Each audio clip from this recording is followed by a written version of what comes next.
Record 16. A yellow, a two-dimensional shadow, an incurable soul. I have not written for several days, nor for I don't know how many. All my days are alike. All are of one color, yellow, like dry overheated sand. Not a patch of shade, not a drop of water, only an infinity of yellow sand. I cannot live without her, but she, since she disappeared that day so mysteriously in the ancient house. Since that time I have seen her only once during the hour of the walk, 2, 3, 4 days ago. I do not remember exactly. All my days are alike.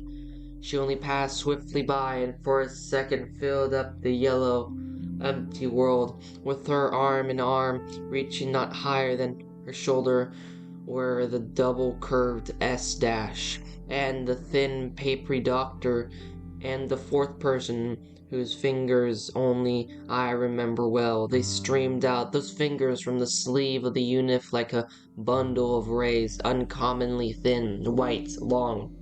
I-330 raised her head and waved to me. Then she bent towards one with the ray-like fingers.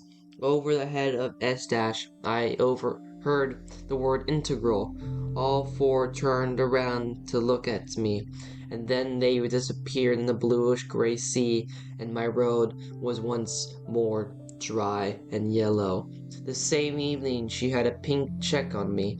I stood before the switchboard, and with hatred and tenderness I implored it to click and soon to show the number I-330. I would jump out of the hall at every second of the elevator. The door of the latter would open heavily. Pale, tall, blonde, and dark, they would come out of the elevator, and here, and the curtains were falling, but she was not there. She did not come, and it is quite possible that now, at this minute, as I write these lines, at 22 o'clock exactly, with her eyes closed, she is pressing her shoulder against somebody else in the same way. And in the same way she might be asking someone, "Do you love me? Whom? Who is he?" That one with the ray-like fingers, or the thick lips sprinkling R dash or S dash or S dash. Why is that it's that I have heard his steps splashing behind me as though in the ditch all these days? Why has he been following me all these days like a shadow, ahead of me, to my side, behind me, a grayish-blue, two-dimensional shadow? People cross it, people step on it, but it remains nearby, attached to me by unseen ties. Perhaps that ties I-330, I do not hope, or perhaps they, the guardians I mean, already know that if someone should tell you your shadow sees you all the time, would you understand? All at once, peculiar sensations arise in you. Your arms seem to belong to someone else. They are in the way. That is how I feel very frequently. Now I noticed how absurdly I wave my hands without any rhythm. I have an irresistible desire to glance behind me, but I am unable to do so. My neck might as well be forged of iron. I flee, I run faster and faster, and even with my back I feel that shadow following me as fast as I can run, and there's no place to hide myself, no place. At length I reach my room, alone at last. But here I found another thing, the telephone. Pick up the receiver. Yes, I-330, please? And again I hear the light noise through the receiver. Someone's step in the hall there, passing the door of her room in silence. I drop the receiver. I cannot bear it any longer, and I run to see her. This happened yesterday. I ran there, and for a whole hour, from 16 to 17, I wandered near the house in which she lives. Numbers were passing by in rows. Thousands of feet were beating the time like the behemoth of a million legs passing by. I was alone, thrown out by the storm in an uninhabited island, and my eyes were seeking and seeking amongst the grayish-blue waves.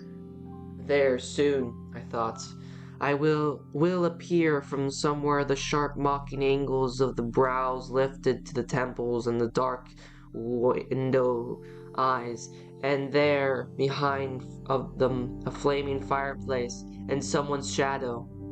And I will rush straight in behind those windows and say to her, "Thou, yes, thou, without fail, thou knowest I cannot live without thee any longer, then why?"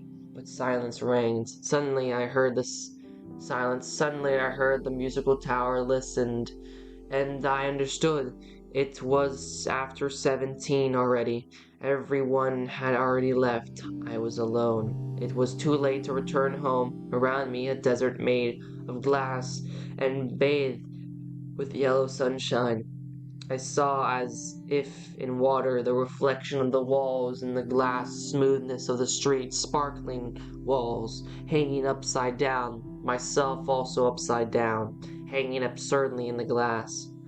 I must go at once, this is very second, to the medical bureau, or perhaps this would be best, to remain here, to wait quietly until they see me and come, take me to the operation department and put an end to everything at once, redeem everything. A slight rustle, and the double-curved S- was before me. Without looking, I felt his two gray steel drill eyes bore quickly into me. I plucked up all my strength to show a smile and to say, I had nothing to say something. I must go to the medical bureau. Who is detaining you? What are you standing here for? I was silent, absurdly hanging upside down.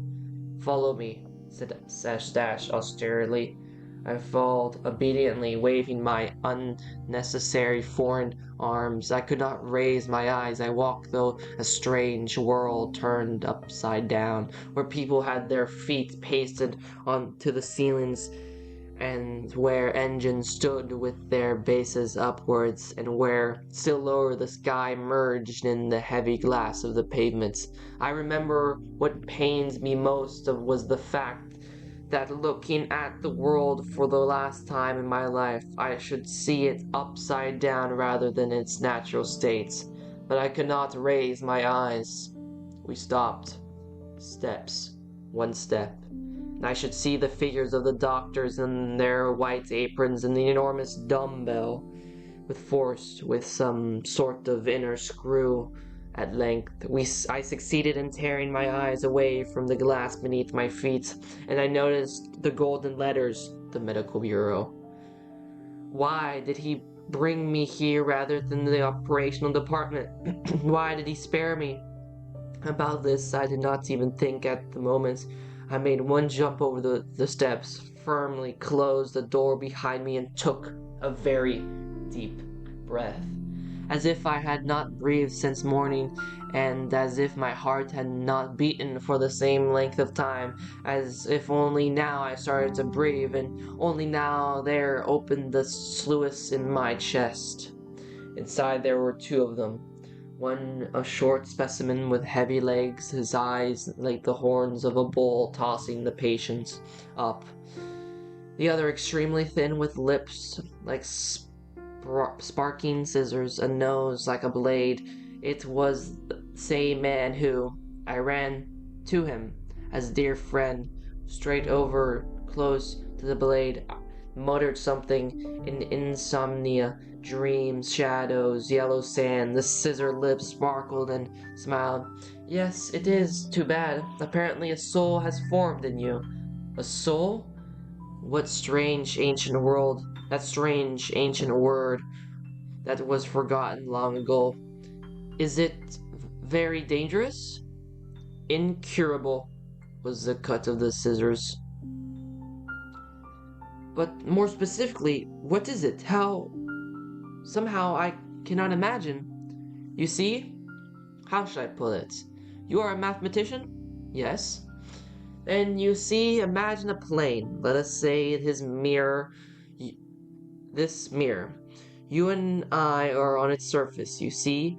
There we are, squinting our eyes to protect ourselves from the sunlight. Or here is the bluish electric spark in the tube. There the shadow of the arrow that just passed. All this is on the surface, is momentary only.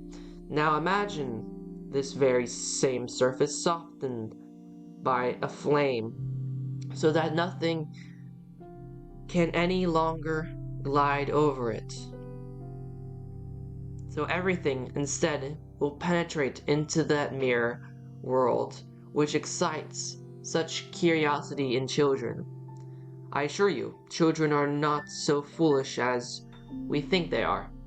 The surface becomes a volume, a body, a world, and inside the mirror, within you, there is the sunshine and the whirlwind caused by the arrow propeller, and your trembling lips and someone else's lips too. You see, the cold mirror reflects, throws out, while this one absorbs. It keeps forever a trace of everything that touches it. Once you saw an imperceptible wrinkle on someone's face, and this wrinkle is forever preserved within you. You may happen to hear in the silence a drop of falling water, and you will hear it forever. Yes, yes, that is it. I grasped his hand. I could not hear drops of water. I could hear drops of water dripping in the silence from the faucet of the washstand, and at once I knew it was forever. But tell me, please, why suddenly a soul? There was nothing, yet suddenly. Why is it that no one has it, yet I pressed the thin hand. I was afraid to loosen the safety belt. Why? Well, why don't we grow feathers or wings? But only shoulder blades based for wings. We have arrows. Wings should only be in the way. Wings are needed in order to fly, but we don't need to fly anywhere. We have arrived at the terminus. We have found what we wanted. Is that not so? I nodded vaguely. He glanced at me and laughed a scalpel-like metallic laugh. The other doctor overheard us and stamped out of his room on his heavy legs. He picked up the thin doctor with his horn eyes, then picked me up. What is the matter? A soul? You say a soul? Oh, damn it.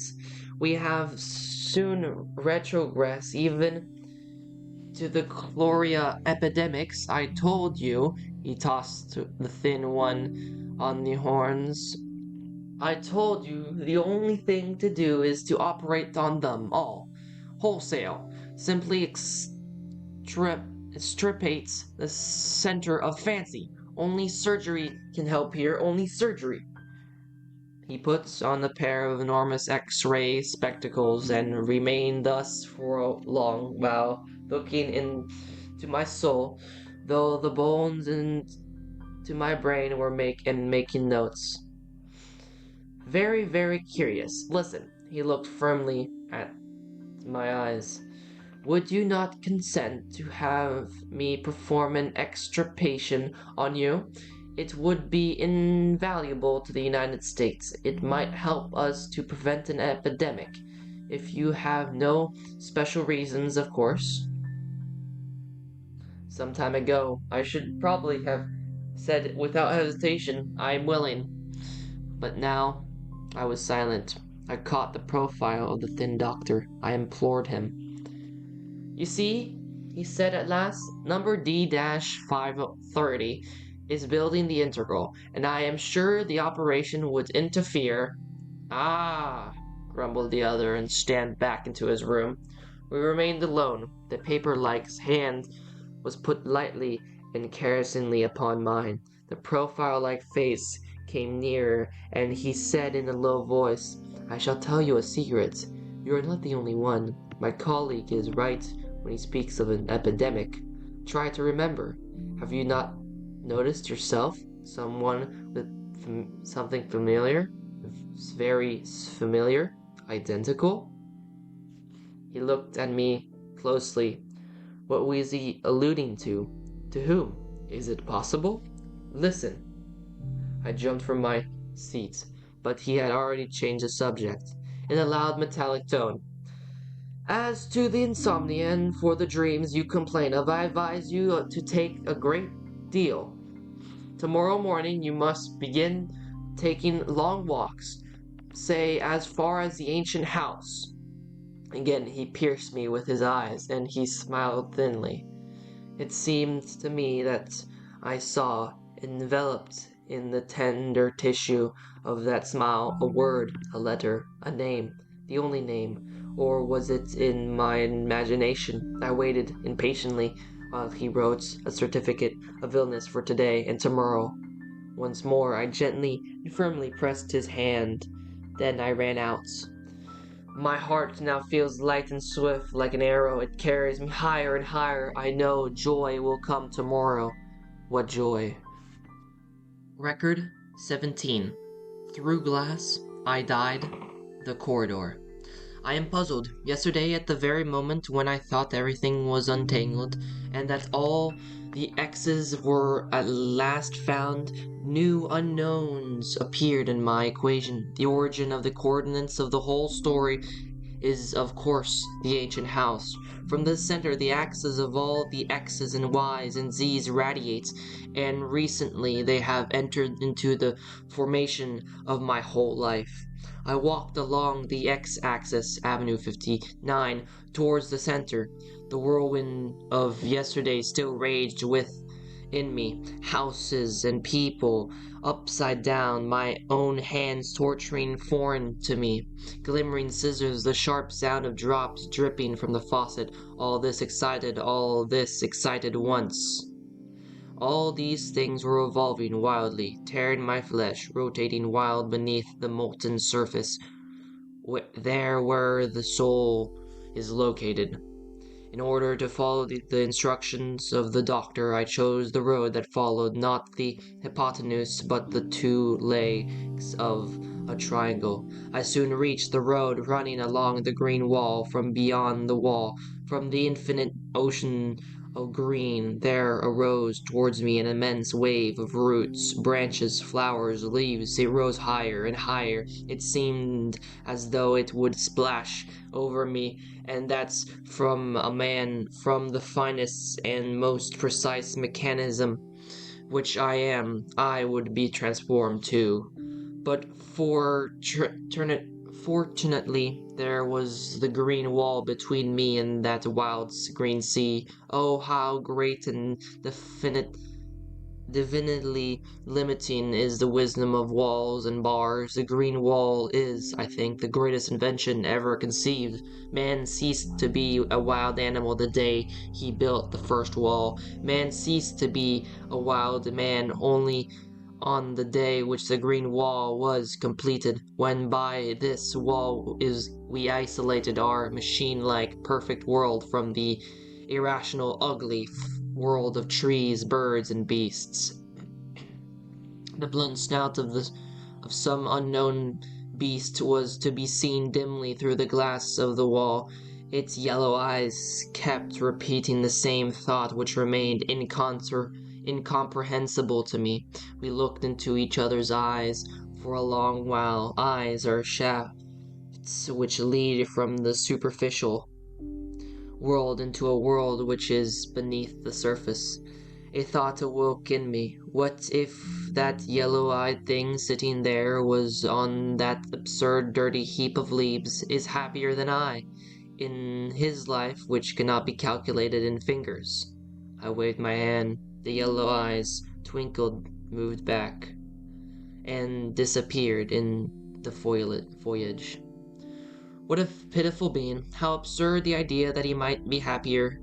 Happier than I he may be, but I am an exception, am I not? I am sick. I noticed that I was approaching the dark red walls of the ancient house, and I saw the grown-together lips of the old woman. I ran to her as fast as I could. Is she here? The grown-together lips opened slowly. Who is she? Who? I-330, of course.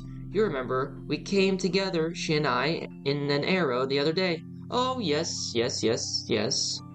Ray wrinkles round the lips, artful rays radiating from the eyes. They were making their way deeper and deeper into me. Well, she is here, all right. Came in a while ago. Here? I noticed at the feet of the old woman a bush of silver bitter wormwood. The court of the ancient house, being a part of the museum, is carefully kept in its prehistoric state. A branch of the wood bush touched the old woman. She caressed that branch. Upon her knees lay the strips of sunshine. For a second, I, the sun, the old woman, the wormwood, those yellow eyes, all seemed to be one. We were firmly united by common veins, and one common blood, boisterous, magnificent blood, was running through those veins. I am ashamed now to write down all this, but I promise to be frank to the end of these records. Yes, I bent over and kissed that soft, grown-together mouth of the old woman. She whipped it with her hand and laughed. Running, I passed through familiar, half-dark, echoing rooms, and for some reason I ran straight to the bedroom. When I had reached the door, a thought flashed. And if she is there, not alone? I stopped and listened, but all I heard was the tick-tock of my heart, not within me, but somewhere near, outside me. I entered. The large bed, untouched, a mirror, another mirror in the door of the cupboard, and in the keyhole an ancient key upon an ancient ring. No one was there. I called softly, I-30? 330? Are you there? And then, in a still lower voice, with closed eyes, holding my breath, in a voice as though I were kneeling before her, dear, silence. Only the water was dripping fast into the white basin of the wash-hand. I cannot now explain why, but I disliked that sound. I turned the faucet hard and went out. She was not there. So much was clear. She must be in another apartment. I ran down a wide, sober stairway, pulled one door, another, a third locked. Every room was locked save that of our apartment, and she was not there. I went back to the same apartment without knowing why. I walked slowly, with difficulty. My shoe soles suddenly became as heavy as cast iron. I remember distinctly my thoughts.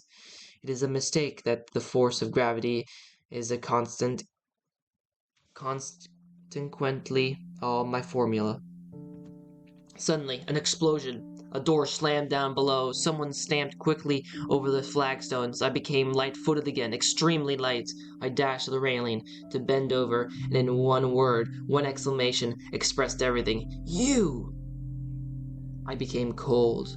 Below, in the square shadow of the window frame, flapping its pink wing ears, the head of the S- passed by. Like lightning, I saw only the naked conclusion. Without any permissiveness, I don't recall any premises even now, the conclusion. He must not see me here. And on the tips of my toes, pressing myself against the wall, I sneaked upstairs into the locked apartment. I stopped for a second at the door. He was stamping upward. Here. If only the door. I prayed to the door, but it was a wooden one. It squeaked, it squealed like a wind. Something red passed my eyes, something green, and the yellow Buddha in front of the mirror door of the cupboard, my pale face, my ears still following those steps, my lips. Now he was already passing the green and yellow. Now he was passing Buddha. Now at the door still of the bedroom. I grasped the keys of the cupboard. The ring oscillated. This oscillation reminded me of something. Again, a conclusion, a naked conclusion, without premises. A conclusion, or to be more exact, a fragment of one. Now, I-330 is... I brusquely opened the cupboard, and went inside in the darkness, shut the door firmly. One step. The following shook under my feet. Slowly I Slowly and softly I floated somewhere downwards, my eyes were dimmed, I died. Later, when I sat down to describe all these adventures, I sought in my memory and consulted some books, and now I understand, of course, I was in a state of temporary death. The state was known to the ancients, but as far as I am informed, it is unknown to us. I have no conception of how long I was dead, probably not longer than 5 or 10 seconds, but after a while I arose from the dead and opened my eyes. It was dark, but I felt I was falling down, down, down. I stretched out my hands to attach myself to something, but the rough wall scratched my fingers. It was running away from me, upward. I felt my blood on my fingers. It was clear that all this was not merely a play of my sick imagination. But what was it? What? I heard my own frequent trembling breaths. I am not ashamed to confess this. It was all unexpected and incomprehensible. A minute or two, 3 passed. I was still going down. Then a soft bump. The thing that had been falling away from under my feet was motionless. I found in the darkness a knob and turned it. The door opened. There was a dim light. I noticed behind me a square platform traveling upwards. I tried to run back to it, but it was too late. I'm cut off here, I thought, but where here might be, I did not know. A corridor, a heavy silence. The small lamps on the vaulted ceiling resembled an endless twinkling dotted line. The corridor was similar to the tube of our underground railway, but it was much narrow and made not from our glass but from some very ancient material. For a moment I thought of the underground caves where they say many tried to save themselves during the 200 Years' War. There was nothing to do but to walk ahead. I walked, I think, for about 20 minutes. A turn to the right, the corridor became wider, the small lamps brighter. There was a dim droning somewhere. Was it a machine or voices? I did not know. I stood before a heavy opaque door, from behind which came the noise. I knocked, then I knocked again, louder. Now there was silence behind the door. Something clanked. The door opened, slowly and heavily. I don't know which of us was the more dumbfounded. The thin, bald-like doctor stood before me. "You here?" His scissors opened and remained open, and I, as if I did not know a human word, stood silent. Merely stared, without comprehending that he was talking to me. He must have told me to leave, for with his thin paper stomach he slowly pressed me to the side to the more brightly lighted end of the corridor and poked me in the back. "Beg your pardon. I thought that she I-330, but behind me." "Stay where you are," the doctor said the doctor brusquely, and he disappeared. At last she was nearby, here, and what did it matter where here was? I saw the familiar saffron yellow silk, the smile bite, the eyes with the curtains drawn. My lips quivered, so did my hands and knees, and I had a most stupid thought. Vibrations make sound. Shivering must make a sound. Why then don't I hear it? Her eyes opened for me widely. I entered into them. I could not any longer. "Where have you been? Why?" I was unable to tear my eyes away from her. For a second I talked as if in delirium, fast and incomprehensibly. Or perhaps I only thought without speaking out. A shadow behind me. I died. And from the cupboard, because that doctor of yours speaks with his scissors. I have a soul, incurable, and I must walk. An incurable soul? My poor boy. I-330 laughed. She covered me with the sparkles of her laughter. My delirium left me. Everywhere around her little lass were sparkling. How good it was. The doctor reappeared from round the turn, the wonderful, magnificent, thinnest doctor. Well? He was already beside her. Oh, nothing, nothing. I shall tell you later. He got here by accident. Tell them that I shall be back in about a quarter of an hour. The doctor slid around the corner. She lingered. The door closed with a heavy thud. Then slowly, very slowly, piercing my heart with a sharp, sweet needle, I-330 pressed against me with her shoulder, and then with her arm, with her whole body, and we walked away as if fused into one. I do not remember how, where we turned into darkness. In the darkness, we walked up some endless stairway in silence. I did not see, but I knew that she walked as I did, with closed eyes, blind, her head thrown a little backwards, biting her lips, and listening to the music. That is to say, to almost audible tremor. I returned to consciousness in one of the innumerable nooks in the courtyard of the ancient house. There was a fence of earth with naked stone ribs and yellow teeth of walls half fallen to pieces. She opened her eyes and said, "Day after tomorrow at 16. She was gone. Did all this really happen? I do not know. I shall learn. Day after tomorrow. One real sign remains. On my right hand, the skin has been rubbed from the tips of the 3 fingers. But today, on the integral, the second builder assured me that he saw me touch the polishing wheel with those very same fingers. Perhaps I did. It is quite probable. I don't know. I don't know anything." Record 18. Logical debris, wounds and plaster. Never again.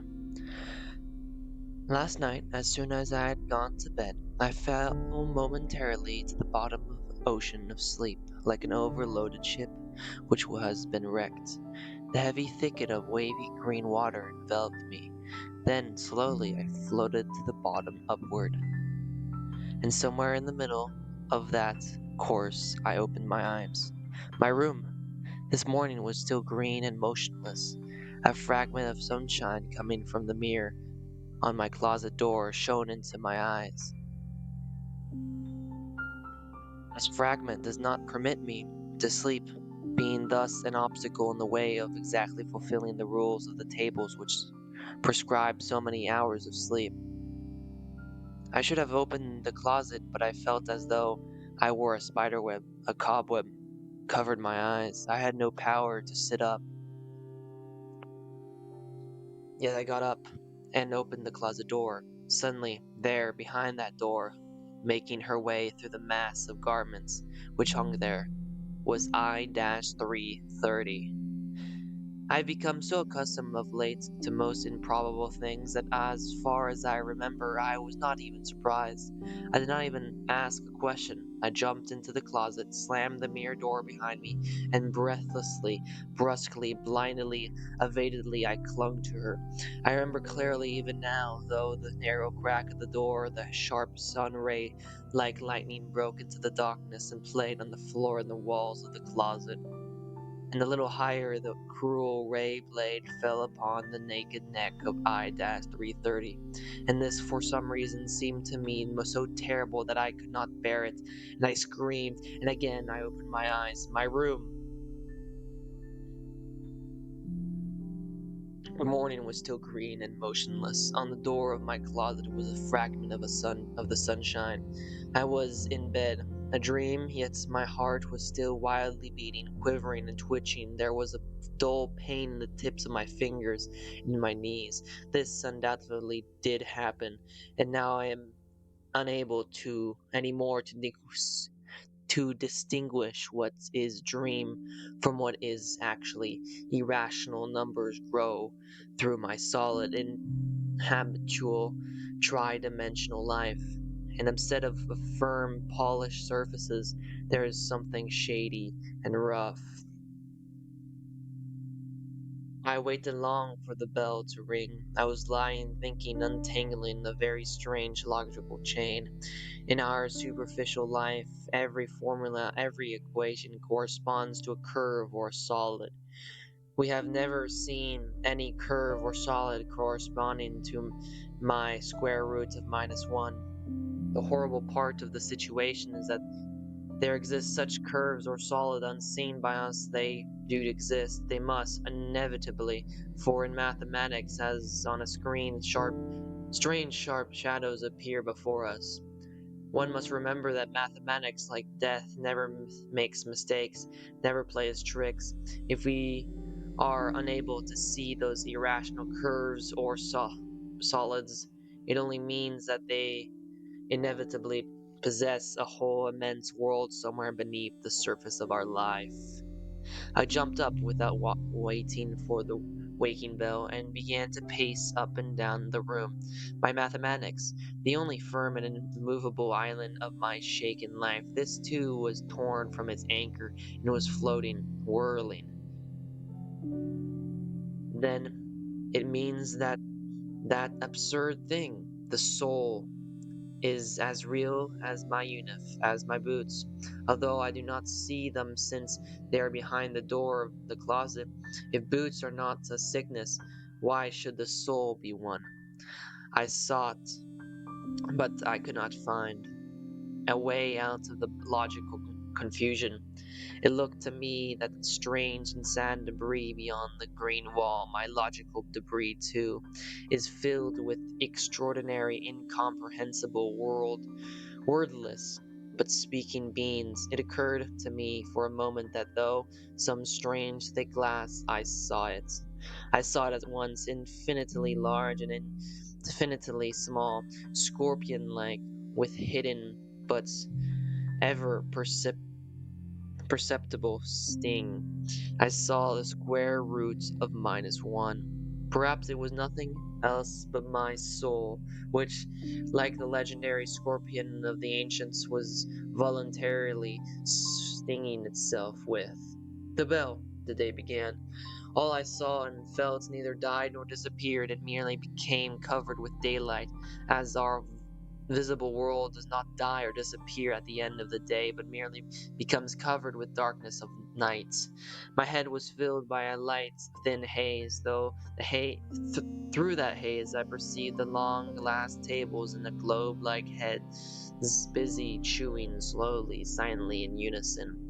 At a distance through the haze, the metronome was slowly beating its tick-tock, and to the accompaniment of this customary and kerosene music, I joined with the others in counting automatically to 50. 50 is the number of chewing movements required by the law of the state for every piece of food, and automatically then keeping time, I went downstairs and put my name down in the books for outgoing numbers, as everyone did. But I felt I lived separately from everybody. I lived by myself, separated by a soft wall which absorbs noises. Beyond that wall there was my world. Here a thought occurred to me. If that world is only my own, why should I tell about it in these records? Why should I recount all these absurd dreams about closets, endless corridors? With great sorrow, I noticed that instead of the correct and strictly mathematical poem in honor of the United State, I am writing a fantastic novel. Oh, if only it were a novel and not my actual life, full of x's, square roots of -1, and downfallings. Yet, all may be for the best. Probably you, my unknown readers, are children still as compared with us. We are brought up by the United States. Consequently, we have reached the highest summits attainable by man, and you, being children, may swallow without crying all the bitter things I am to give you only if they be coated with the syrup of adventure. The same evening. Are you familiar with the following sensation? You are in an arrow, and you dash upward along a blue spiral line. The window is open, and the wind rushes past your face, whistling. There is no Earth. The Earth is forgotten. The Earth is as far from you as Venus, Saturn, or Jupiter. That is how I live now. A hurricane wind beats into my face. I forgot the earth, forget Rosie, dear O-90. Yet the earth does exist, and sooner or later I must plane down to that earth. Only I close my eyes to avoid seeing the date at which there is the name O-90 written on my tables. This evening, the distant earth reminded me of itself. In order to fulfill the recommendation of the doctor, I desire sincerely, and most sincerely I desire to be cured. I wandered for 2 hours and 8 minutes over the straight lines of a deserted avenues. Everybody was in the auditoriums in accordance with the table. Only I, cut off from the rest. I was alone. Strictly speaking, it was a very unnatural situation. Imagine a finger cut off from the whole, from the hand, a separate human finger, the finger somewhat hunched, running over the glass sidewalk. I was such a finger. What seemed most strange and unnatural was that the finger had no desire to be with its hand, with its fellows. I want either to be alone or with her, to transfuse my whole being into hers through a contact with her shoulders and those interwoven fingers. I came home as the sun was setting. The pink dust of evening was covering the glass of the walls, the golden peak of the accumulating tower, the voices and smiles of the numbers. It is not strange the passing rays of the evening sun fall to the earth at the same angle as the awakening rays of the morning. Yet they make everything seem so different. The pink tinge is different. At sunset, it is so quiet, somewhat melancholy. At sunrise, it is resounding, boisterous. In the hall downstairs, when I entered, I saw the controller. She took a letter from the heaps of envelopes covered with pink dust and handed it to me. I repeat, she is a very respectable woman, and I am sure she has only the best feelings towards me. Yet every time I see those cheeks hanging down, which look like grills of a fish, holding out her dry hand with the letter U sign. But that sigh only very slightly moved in me the curtains which separated me from the rest of the world.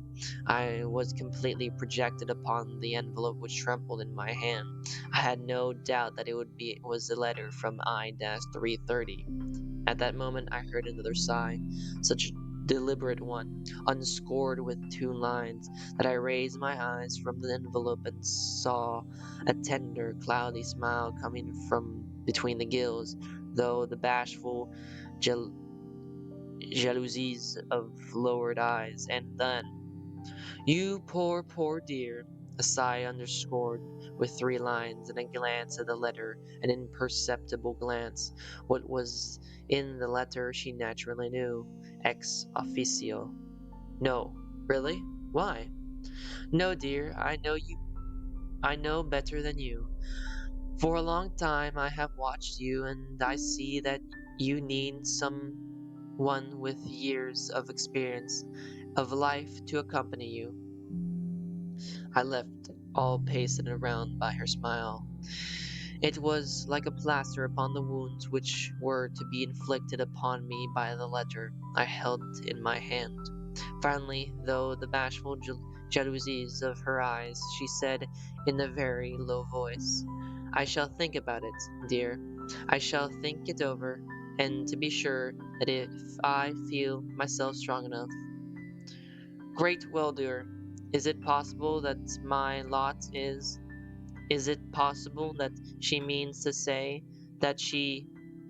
My eyes were dimmed and filled with thousands of sinusoids. The letter was trembling. I went near the light to the wall. There the light of the sun was going out. From the sun was falling thicker and thicker, the dark, sad pink dust covering the floor, my hands, the letter. I opened the envelope and found the signature as fast as I could. The first wound. It was not I-330, it was O-90. And another room.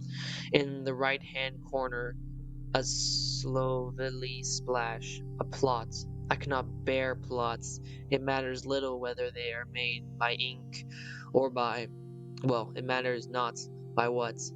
Heretofore, such a blot would have had only a disagreeable effect, a disagreeable to the eyes. But now, why didn't the small gray blot seem to be like a cloud and seem to spread about me a leaden bluish darkness?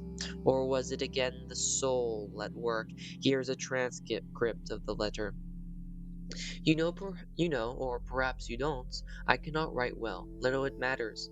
Now you know that without you there is, for me, not a single day, a single morning, a single spring. For R dash is only, well, that is no importance to you at any rate. I am very grateful to him, for without him along all these days, I don't know what would.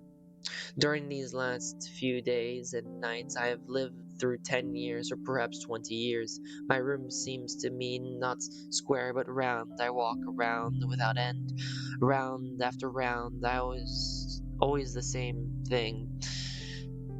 Not a door to escape through. I cannot live without you because I love you, and I should not. I cannot be with you any more because I love you, because I see and I understand that you need no one now, no one in the world save that other, and you must realize it is precisely because I love you.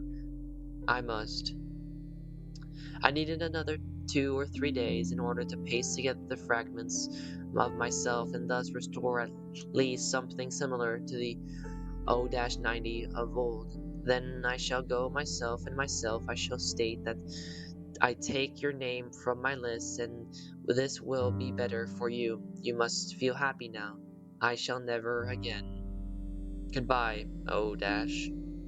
Never again. Yes, that is better. She's right. But why then? Why then? Record 19. The infinitesimal of the third order. From under the forehead, over the railing. There is in the strange corridor lighted by the dotted line of dim little electric lamps, or no, later, when we had already reached one of the nooks in the courtyard of the ancient house, she said, "Day after tomorrow, that day after tomorrow is today, and everything seems to have wings and to fly. The day flies, and our integral too already has wings. We've finished placing the motor and tried it out today, without switching it on. What magnificent powerful slavos. Each of them sounded for me like a salute in her honor. The only one in honor of today. At the time of the first explosion, about a dozen laughing numbers from the docks stood near the main tube, and nothing was left of them save a few crumbs and a little soot. With pride I write down now that this occurrence did not disturb the rhythm of our work even for a second. Not a man shrank. We in our lathes continued our rectilinear or curved motions with the same sparkling and polished precision as before, as if nothing had happened. As a matter of fact, what did happen? A dozen numbers represent hardly 1/100,000,000th part of the United States. For practical consideration, that is but an infinitesimal of the third order. That pity, a result of arithmetical ignorance, was known to the ancients. To us it seems absurd. It seems droll to me also that yesterday I was thinking, even relating in these pages, about the gray blot. All that was only the softening of the surface, which is normally as hard as diamonds, like our walls. There is an ancient saying, shooting beams at a stone wall. 16 o'clock. I did not go into the supplementary walk. Who knows, she might come now, when the sun is so noisily bright. I am almost the only one in his room. Through the walls full of sunshine, I see for a distance to the right and to the left and below strings of other rooms repeating each other as if in a mirror, hanging in the air and empty. Only on the bluish stairway, stripped by the golden ink of the sun, is seen rising a thin gray shadow. Already I hear steps, and I see through the door, and I feel a smile pasted on my face like a plaster. But it passed to another stairway, and down. The click of the switchboard. I threw myself to that little white slit, and an unfamiliar male number. A consonant means a male number. The elevator groaned and stopped. A big, slovenly, slanting forehead stood before me, and the eyes, they impressed me strangely. It seemed as if the man talked with his eyes, which were deep under the forehead. Here is a letter from her for you, from under the waning of that forehead. She asked that everything, as requested in the letter, without fail. This too from under the forehead, from under the waning, and he turned, looked about. No, there is nobody, nobody, quickly, the letter. He put the letter back in my hand and went out without a word. A pink check fell out of the envelope. It was hers, her check, her tender perfume. I felt like running to catch with that wonderful under the forehead one. A tiny note followed the check from the envelope, 3 lines. The check. Lower the curtains without fail, as if I were actually with you. It is necessary that they should think that I am very, very sorry. I tore the note into small bits. A glance at the mirror revealed my distorted, broken eyebrows. I took the check and was ready to do with it as I had done with the note. She asked that everything, as requested in the letter, without fail. My arms weakened and the hands loosened. The check was back on the table. She is stronger than I, stronger than I. It seemed as though I were going to act as she wished. Besides, however, it is a long time before evening. The check remained on the table, in the mirror, my distorted, broken eyebrows. Oh, why did I not have a doctor's certificate for today? I should like to go and walk with that end around the green wall, and then to fall on my bed to the bottom of. Yet I had to go to auditorium number 13, and I should have to grip myself so as to bear up for 2 hours. 2 hours without motion at a time when I wanted to scream and stamp my feet. The lecture was on. It was very strange to hear from the sparkling tube of the phone no lecturer, not the usual metallic voice, but a soft, velvety, mossy one. It was a woman's voice, and I seemed to have a vision of the woman. A little hook-like old woman, like the one of the ancient house. The ancient house! Suddenly, from within me a powerful fountain of. I had to use all my strength to control myself so as not to fill the auditorium with screams. The soft, mossy words were piercing me, yet only empty words about children and child protection reached my ear. I was like a photographic plate. Everything was making its imprint with a strange, senseless precision on me. The golden scythe, which was nothing more than a reflection of light from the megaphone of the lecturer apparatus. Under the megaphone, a child, a living illustration. It was leaning towards the megaphone, the angle of the infinitesimal unit in its mouth, its little fist clenched firmly, its thumb squeezed into the fist, the light, fluffy pleat of skin at the wrist. Like a photographic plate, I was taking the impression of all this. Now I saw how its naked leg hung over the edge of the platform, the pink van of its finger waved in the air. 1 minute more, 1 second, and the child would be on the floor. A female scream. A wave of translucent wing, her uniform the platform. She caught the child. Her lips clung to the fluffy pleat of the baby's wrist. She moved the child to the middle of the table and left the platform. The imprints were registering in me.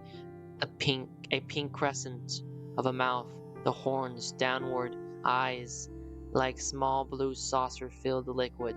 It was O-90, and as I reading a consequential formula, I suddenly felt the necessity, the natureless of that insignificant current. She sat down behind me, someone to my left. I looked back. She quietly removed her gaze from the table and the child and looked straight into me. Within again, the table on the platform, 3 points, and through those 3 points, lines were drawn, a protection of some as yet unforeseen events. Then I went to the home through the green, dusky streets, which seemed many-eyed because of the electric lights. I heard myself tick-tocking like a clock, and the hands of the clock seemed to be about to pass a figure. I was going to do something that would cut off every way of retreat. She wants somebody whom I do not know. To think she is with me. I want her. What do I care what she wants? I do not want to be alone behind the curtains, and that is all there is to it. From behind came sounds of a familiar gait, like splashing in a ditch. I did not need to look back. I knew it was S. He would follow me to the very door probably. Then he would stay below on the sidewalk and would try to drill upwards into my room with his boring eyes until the curtains would fall, concealing something criminal.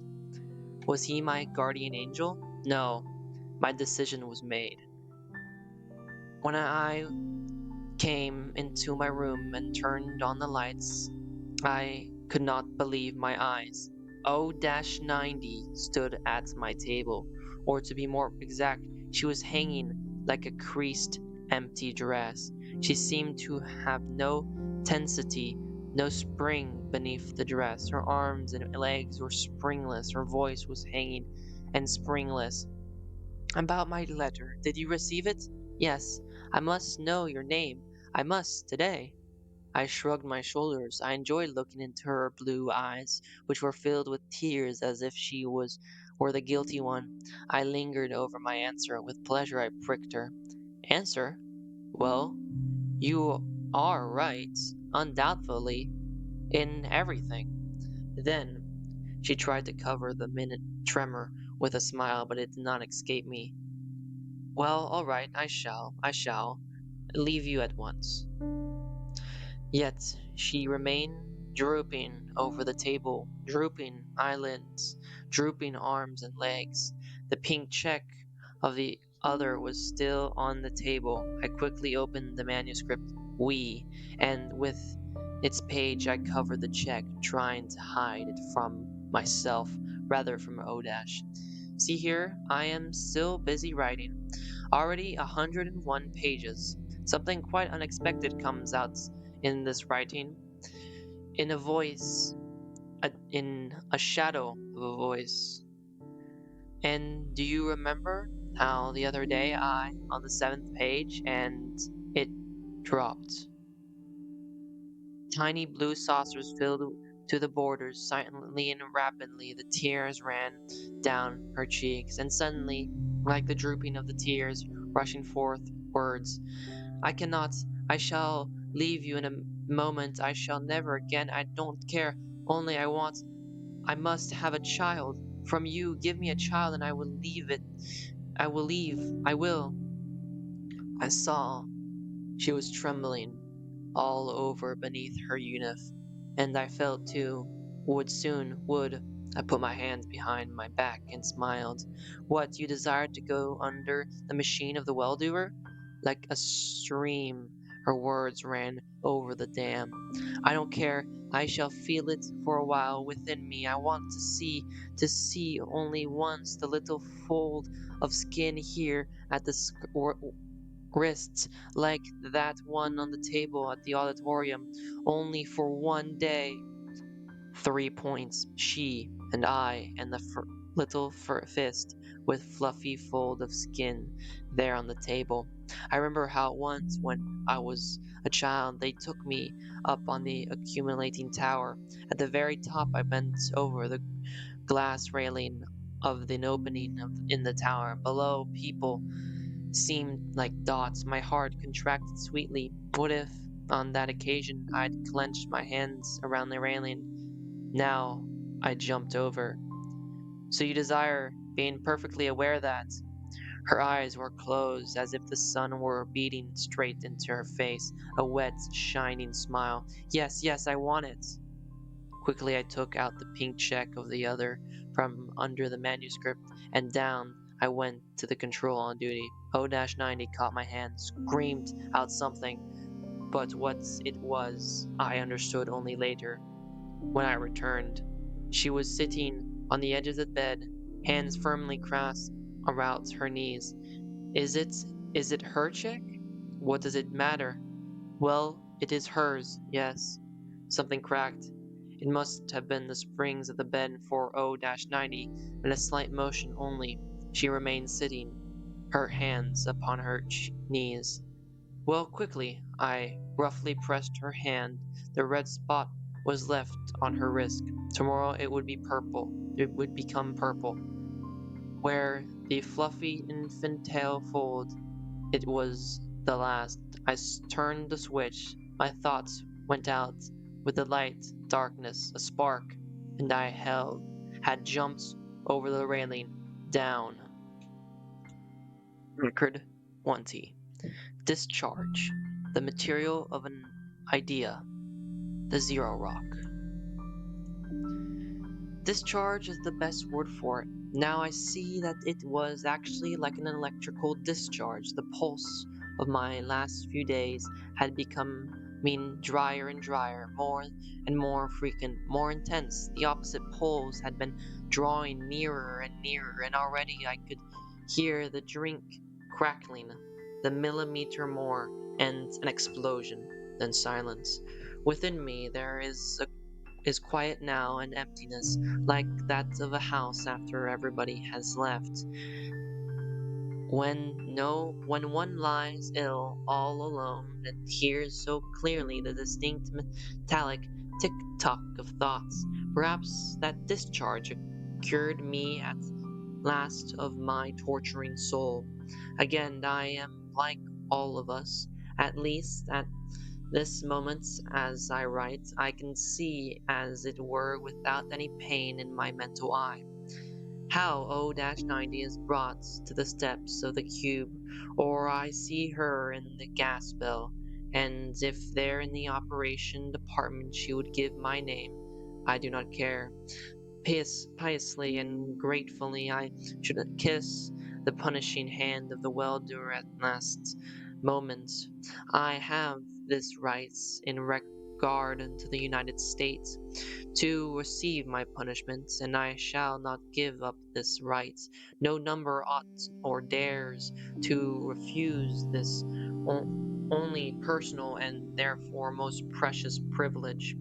Quickly, metallically, distinctly, do the thoughts rap in the head. An invisible arrow carries me into the blue heights of my beloved abstractions, and I see how there in the heights, in the purest rarefied air, my judgment about the only right bursts with a crack like a pneumatic tire. I see clearly that the only atavism, the absurd superstition of the ancients, gives me this idea of right.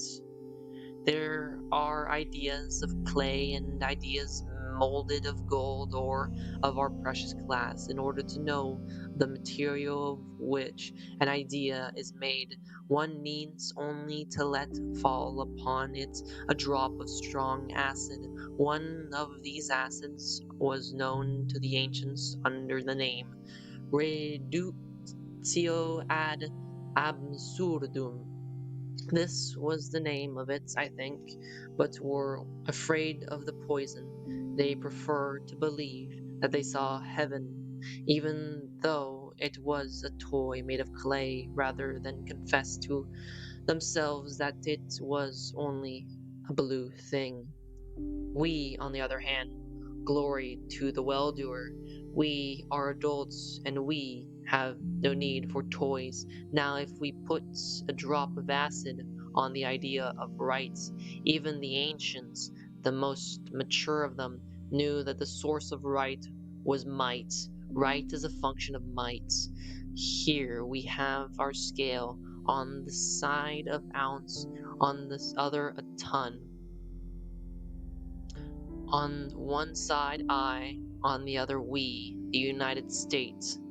Is it not clear to assume that I may have any rights as far as the state is concerned? It is like assuming that an ounce may equilibrate a ton in a scale. Hence the natural distribution, tons, rights, grams, duties. And the natural road from nothingness to greatness is to forget that one is a gram and to feel that one is 1/1,000,000th of a ton. You right-bodied, bright Bavarians, you sooty blacksmith like Uranians, I almost hear your protest in this silence, but only think everything that is great is simple. Remember, only the four rules of arithmetic are unseekable and eternal, and only that mortality will be unspeakable and eternal, which is built upon those four rules. This is the superior wisdom. This is the summit of that pyramid around which people, red with sweat, fought and battled for centuries trying to crawl up. Looking from the summit down to the mountain where something is still left swarming like worms from the summit, all that is left over in us from the ancient seems alike. Alike are the unlawful coming motherhood of O-90, a murderer, and the insanity of the number who dares to throw verses into the face of the United States, and alike is the judgment for them premature death. This is that divine justice of which those stone-housed ancients dreamed, lit by the naive pink rays of the dawn of history. Their God punished sacrilege as a capital crime. You Uranians, Moors, and as black as the ancient Spaniards, who were wise in knowing so well how to burn at the stake. You are silent.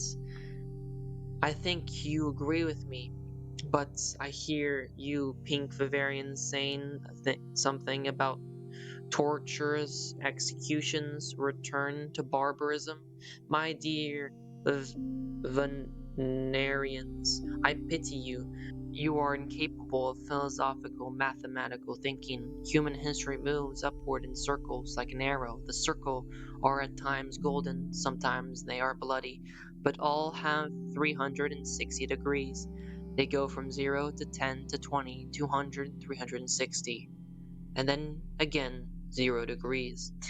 Yes, we have returned to 0, but for a mathematical working mind, it is clear that this 0 is different.